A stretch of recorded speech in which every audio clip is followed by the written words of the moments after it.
Hello everyone, আসসালামু আলাইকুম। তোমরা অনেকেই জানতে চেয়েছো আমার এই দেয়ালটা আমি কিভাবে কালার করেছি। একদম মিথ্যে কথা বলবে না, কেউই জানতে চায়নি।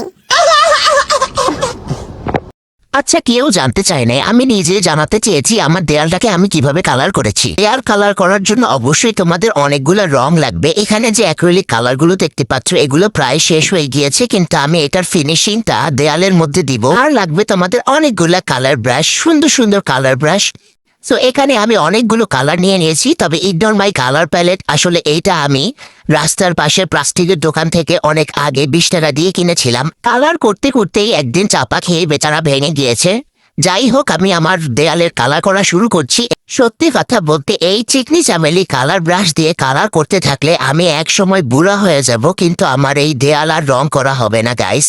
আর তার জন্য আমি বুদ্ধি খাটিয়ে নিয়ে নিয়েছি একটা জালি ব্যাগ। এই জালি ব্যাগ দিয়ে আমি সুপারম্যানের মতো সুপার ফাস্ট দেয়ালটাকে কালার করে ফেলবো। তোমরা হয়তো ভাবছো আমার কালারটা এত পাতলা হলো কি করে। আসলে এখানে নীল কালারের সাথে আকাশি কালার, আকাশি কালারের সাথে সাদা কালার, সাদা কালারের সাথে পানি এবং পানির সাথে সামান্য একটু বাইন্ডার মিশিয়ে আমি একটা বেস তৈরি করেছি। আপাতত আমি যেই কালারটা বানিয়েছি এটার কোনো ফর্মুলা নেই গাইস, এটাকে আমি নিজের মনের মাধুরী দিয়ে বানিয়েছি। যখন আমার একটু গাঢ় শেডের প্রয়োজন হয় তখন আমি নীল কালারটা একটু বাড়িয়ে দিই, যখন আমার একটু হালকা শেডের প্রয়োজন হয় তখন আমি সাদা কালারটা একটু বাড়িয়ে দিই। যেহেতু 2 দিন পর পর আমি দেয়ালটাকে নিয়ে পানিতে ধুইতে যাব না, তাই এখানে পানি বেশি হলো নাকি কালার বেশি নাকি বাইন্ডার বেশি সেটা নিয়ে কোনো সমস্যা নেই। আকাশটা কালার করা হয়ে গিয়েছে, এবার আমি নদীর বেজ কালারটা দিয়ে দিচ্ছি। তারপর আমি 2 পাশে 2টা নারকেল গাছ আর্ট করব।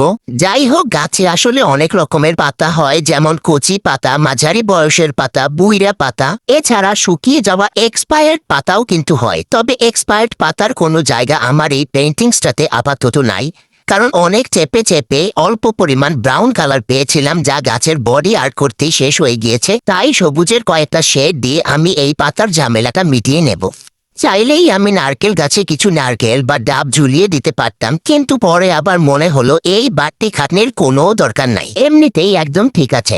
সো বন্ধুরা, গাছ আর্ট করা শেষ হয়ে গিয়েছে, এবার আমি নদীর কিনারা আর্ট করব।